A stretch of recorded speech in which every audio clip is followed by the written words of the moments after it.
Hi, everyone, and welcome back to the Spiritual Businesswoman podcast. I'm your host, Sky Kristen, here to help you grow and evolve in your personal and professional life.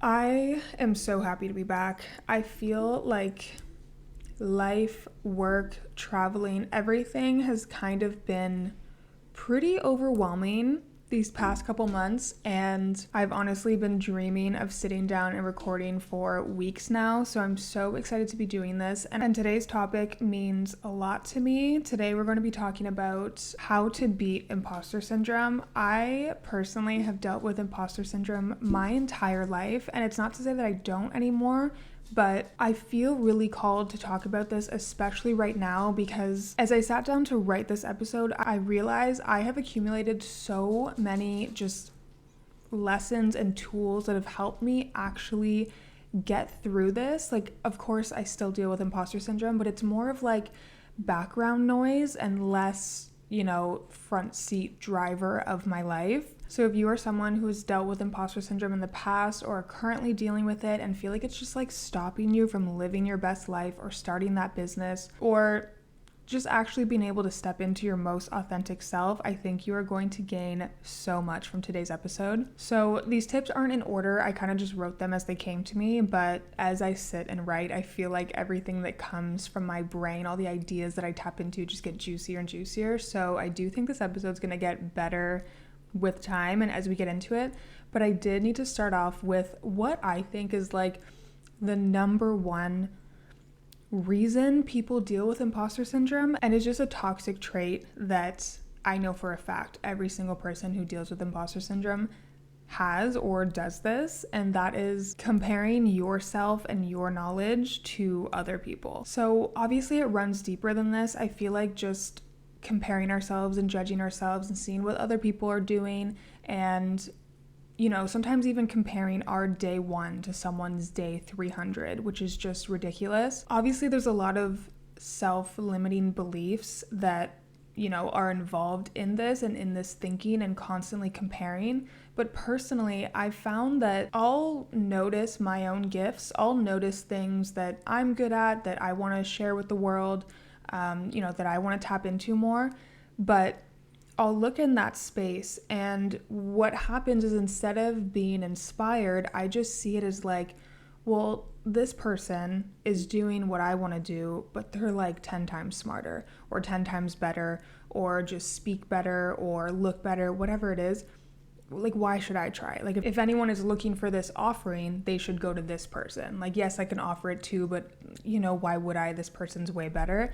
I feel like that's what happens, and that is what stops me from taking action or tapping into the thing that I want to do, that I'm seeing this person do, that I, really want to be able to share, but I just look at them as so much better at it, so why should I? And something that I've realized over the years that has just transformed my mindset and the way that I look at this, to the point where I can't even really resonate with what I was just saying, even though those thoughts controlled my life for so long. It's like, it's already out there, somebody's already great at it, why even try?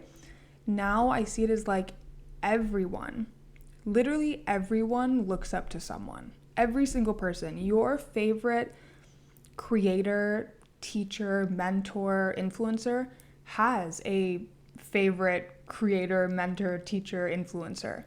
And that person also has their favorite mentor, influencer, etc. And they aren't letting that stop them. Like me, for example, looking up to someone doing what I want to do, and having that stop me from doing it because they're so good. They have people that they look up to that they maybe think are 10 times better, but that's not stopping them from showing up. They're still doing the thing. Like, that person that you look up to, they look up to people, and that is not stopping them.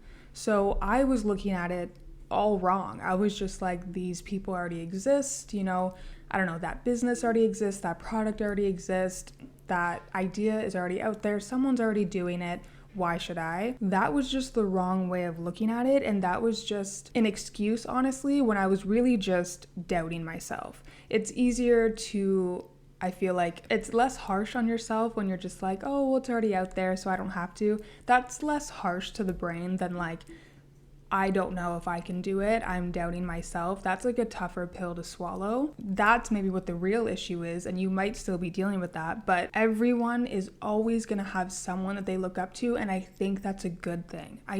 There's no part of me anymore that thinks that that's a bad thing. Everyone needs mentors, everyone needs examples, and this is the thing, you have examples out there. I have examples out there of, the things we want to do, the business we want to start, the person we want to be, because there's proof. We have proof that life exists. Therefore, it inspires us it only inspires or, resonates deep within you because you want it, because that's something you want to do. And this person is able to show you that you can do it. And the beauty with that is if you listen to that and you allow yourself to step into that and let go of this imposter syndrome and do it and take action, the amount of people that you then get to show what is possible, it's a never-ending ripple effect. And I've said this before, but you not starting is selfish. I look at myself not stepping into what I want to do and not really diving into my offerings and putting energy towards things that are clearly my gift and mine to give.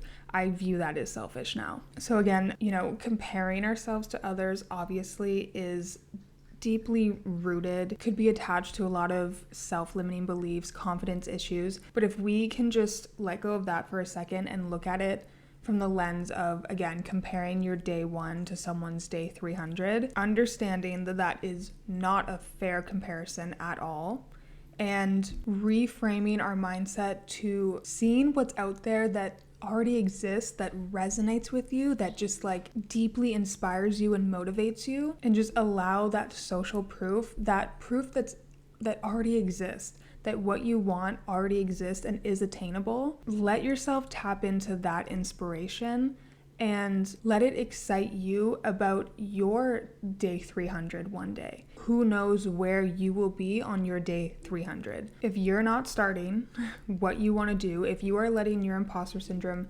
take over your life and you are constantly just comparing outwards to what is already out there and having that bring you down, it's about reframing that mindset.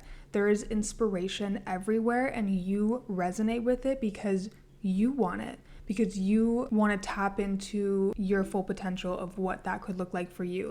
What a blessing that you could see with your own eyes what you want already exists. I feel like it's a breath of fresh air. It's a feeling of relief. Instead of before, I feel like it would just, again, stop me. I'm like, it already exists. What's the point? Now I'm just like, it already exists. I can do that. If they can do that, so can I. Moving on, I really hope I explained this properly because this is one of those things that is a practice. I learned and I practiced it over and over, and I, to this day, will get into these icky, gross, just imposter syndrome, doubting myself feelings. And I'll remember this and I'll tap into it, and literally within minutes, I'm back. And again, it was a practice, it took time, but this is the best way, in my opinion, to pull yourself out of imposter syndrome, as it's happening. So you need to focus on bringing your energy inward. I find in moments that I am deep in imposter syndrome, my energy is so outwards. I am consuming so much content. I am trying to find inspiration, but in a bad way. I'm doom scrolling. I'm, comparing myself. I'm seeing what else is out there. I'm trying to find what I need to be or how I should be from an outsider perspective. I'm looking for it on the outside when the real answer is always hidden within yourself. I feel like I'm going to repeat this multiple times in this episode, but imposter syndrome, feeling like an imposter, that is, to me, that is the opposite of feeling like yourself, feeling authentic, feeling connected and aligned with yourself. And so there's no way you can find those answers on the outside. You can't look around to try to figure out who you should be, how you should act, what you should do. That answer does not exist outside of you. That answer always exists within you. And I know so many of my creative friends deal with this too. Like, it's just this overconsumption and trying to find the answer outside of us when you will never find it that way. Focus on yourself. Listen to yourself. Listen to what feels right, what the next best step looks and feels like to you. And again, it's easier to tap into those answers when you have access to all of your energy. Like when you really center yourself, you just came out of a deep meditation, you feel your body vibrating, like you really feel focused and aligned. That's just what I think being in your energy is like. And that's when the creativity flows. That's when, I feel most connected to source and ideas come to me. And I really, in those moments, feel like I have all the answers. Everything that I've been wondering, like it comes to me so easily. Versus when my energy is so dispersed everywhere. Also just like all these energy leaks from just like scrolling on my phone and, comparing myself. Like I feel so energetically depleted in those states. And that's when I really have to like call myself back. So in those moments, like I feel like I've said this in another episode before, but I've literally thrown my phone. Like I'll be in bed, I just throw my phone. I take 3 deep breaths and I just focus on coming back to me, and I literally call my energy back. And it feels like just like I'm nourishing myself, or I'm like drinking a nice like glass of water. Like I actually feel that energy come back, and it's so obvious to me that like I have just been so focused on everything but me, trying to find the answers everywhere else when I have them. And that will make you feel like an imposter in your own body. You don't have access to your own energy. You don't have access to source. You don't have the energy to tap into that. You can't even tap into your creativity. I literally see like a faucet with like one little drop falling. Like that is the faucet of your creativity. Like it's just empty. It's not flowing. And so I know after all these years, when I am in that place, like I am never going to find the answer. I'm only going to keep feeding into my imposter syndrome, and I need to stop myself in that moment, bring myself back, focus inward, come back to myself, come back to what it authentically feels like to be me again. And sometimes like this happens for weeks at a time. I can be lost.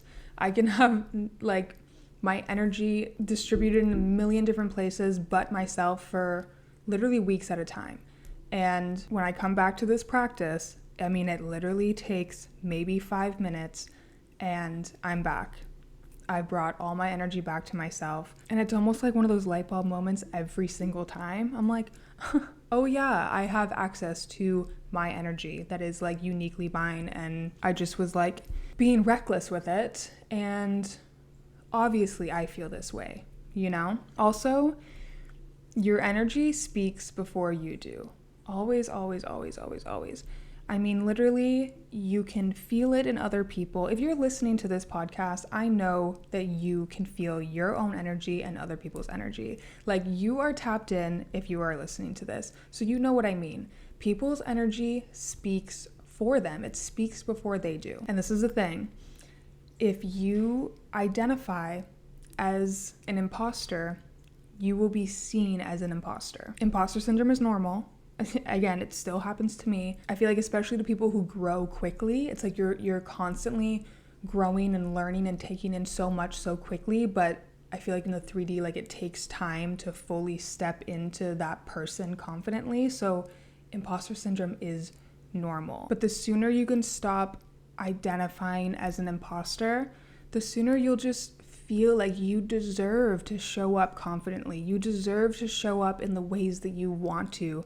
You deserve to sit at that table. Like, there are people with half your talent that are doing what you want to do because they're just taking confident action. They don't identify as an imposter. They feel like they should be there. They feel like they can do that, and they're just doing it. And it's not to talk down on these people. I think more people need to step into that confidence, but it's just to remind you, like, identifying as an imposter, feeling not good enough, not confident enough, it isn't helping you or anyone around you. It's not like you're being humble and you're just trying to, like staying small. Like you're not going to get rewarded for staying small. Feeling imposter syndrome is always going to come up. I still deal with it. I'm sure people, that know more and do more than me also deal with it. But one thing I know from the mentors and people I look up to, I know that they do not identify as an imposter.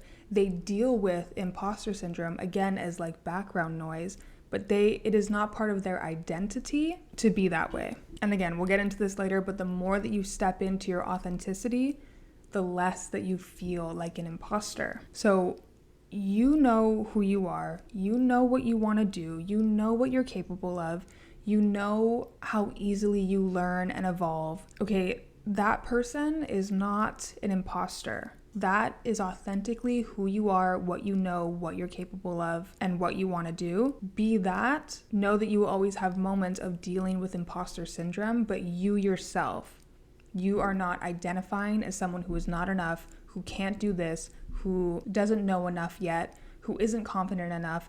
That isn't part of your like energetic code and how you show up in the world. Because again, people will feel that, and it's not that you're just gonna like tap in and be this person you want to be and be so confident overnight. But if you take action and you just are constantly feeling like an imposter and putting that energy out there, you are going to be viewed that way, and that is just like not doing you or others any good. That is literally not helping anyone. Okay, next, that kind of goes hand in hand with this, is you learn from doing. If you're dealing with imposter syndrome because you feel like you don't have all the knowledge, like you don't have everything that it takes right now, you're right. You absolutely don't. You do not know everything that you need to know right now. You don't. But waiting isn't going to get you there, because you are going to learn those things by doing. So you're right. You don't know everything that it takes to start that business. You don't. But you're going to learn through starting the business. So through taking action and failing, that's your lesson. That's what you need to know to run this business or do whatever it is you want to do. You literally need to take action and fail. Failing is part of it.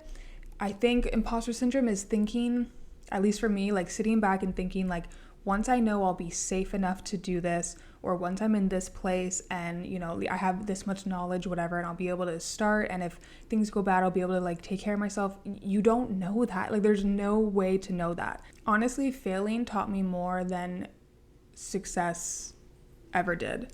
Every time that I have failed in my life, that has taught me way more than like anything I could view in my life to date as a way that I've succeeded. And I truly believe that every failure has gotten me to see the success that I have seen. So they go hand in hand, and you need them. I hate the feeling. I even feel it too. Like when I say the word failure, it feels like such a negative word, but the more you try and fail, the more you realize there's literally nothing wrong about failing. Failing is the lesson learned to take the next step. You need to take action with what you know now, because you don't know everything. And through that failure, whatever it is, small or big, you get the lesson to take the next action, and then you will fail there. And that is the lesson for the next action. Like that is how it works. That is how entrepreneurship works. That's how most business owners know what they know. And so it's literally part of the recipe.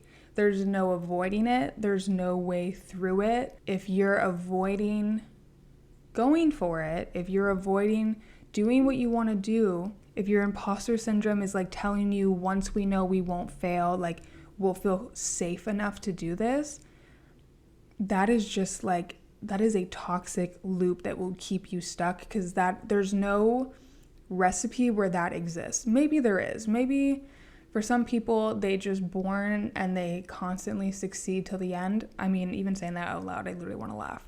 That doesn't exist. You know what I mean? So it's like, maybe even saying that out loud to yourself will help. Like what you're waiting for, the security you're waiting for to get started doesn't exist.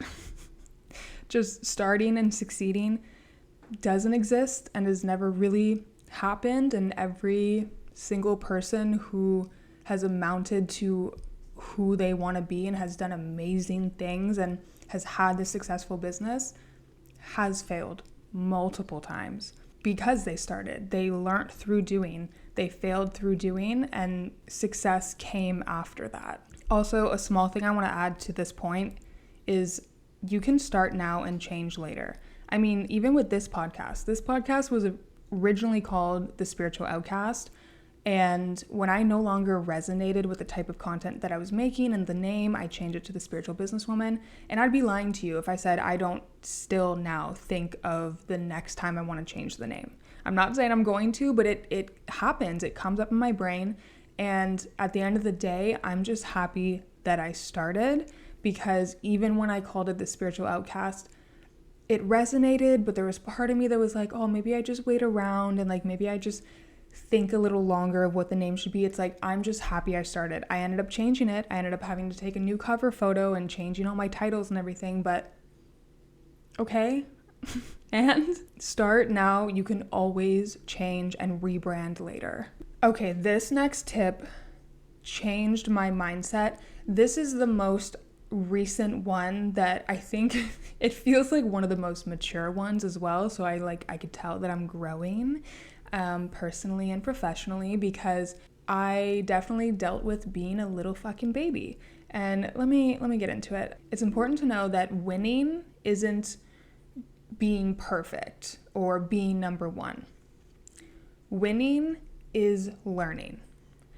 As long as you are learning, you are winning. So this means any kind of feedback, even negative feedback, is helpful, because there's probably something to learn there. Of course, there's random noise and hate, and that's noise. Ignore it, block it. If people want to hate on you for doing what you want to do and being vulnerable and putting yourself out there, that is noise. Don't listen to that. But you are also going to get feedback that doesn't feel right.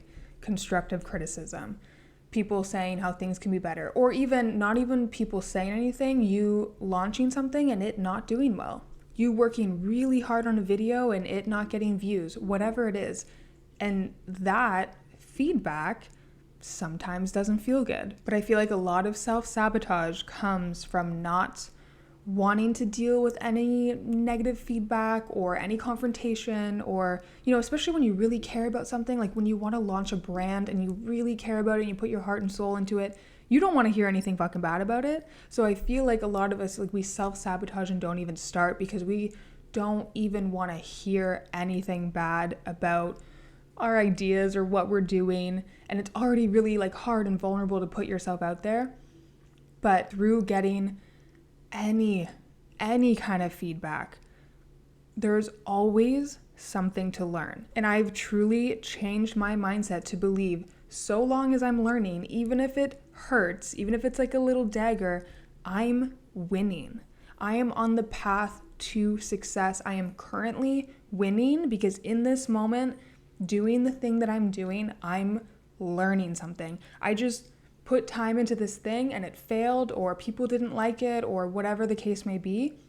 There's something to learn. It's all about reframing how you receive and deal with negativity. But this is the thing, especially if you're someone who deals with imposter syndrome, you already feel like you're not capable. You already feel like better, smarter people exist. Like, why even try? You're in that mental state, and then you get negative feedback. Your launch doesn't do as well as you thought it would, or your video that you worked so hard on didn't get as many views as you thought it would get. You get negative comments on your post. You are already in a vulnerable place. You are already someone, trying to put yourself out there, and you are dealing with insane imposter syndrome. It's going to be a lot easier for your brain to process this feedback as proof as to why you're an imposter and why you should quit.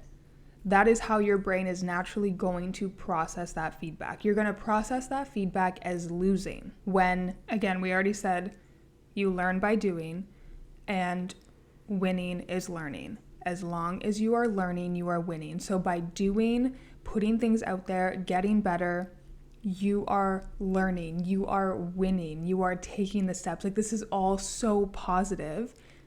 Yet I know personally, when you are letting imposter syndrome literally drive the car of your life, it is going to be so easy for your brain to see all of this negative feedback, any kind of feedback, as again, proof that you're an imposter, proof that you don't know what you're doing and you should just quit. And, you know, of course this would happen. What did I think was going to happen? That like neural pathway in your brain is so strong. So, you know, acknowledging that you have imposter syndrome and that you want to heal it doesn't mean it just goes away. Imposter syndrome is currently a weakness of yours that you are committed to letting go of, but you need to be able to realize when this deep-rooted imposter syndrome is lying to you and is blurring your vision. If you can get in the mindset that winning is learning, and by doing, you are going to learn, processing feedback, even negative feedback, is going to get easier.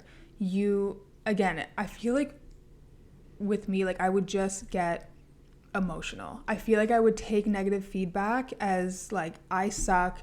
This person thinks I suck. Like, I shouldn't be doing this. What am I doing? Like, I knew I shouldn't do this. I should just quit. And so when I notice myself get like reactive or emotional, because sometimes, again, it's constructive criticism. It's people giving negative feedback, but that want to see you grow and do better. And, oh, I think this would be better if you did it like this or whatever. Like, there was a time in my life, and I think being led by my imposter syndrome, I didn't understand constructive criticism. I only understood criticism and I just took it so personal. And, you know, it's already really hard for me to do this, and I can't believe now you're going to say this isn't good, or I should have done it this way or whatever. Like, I would get emotional and reactive.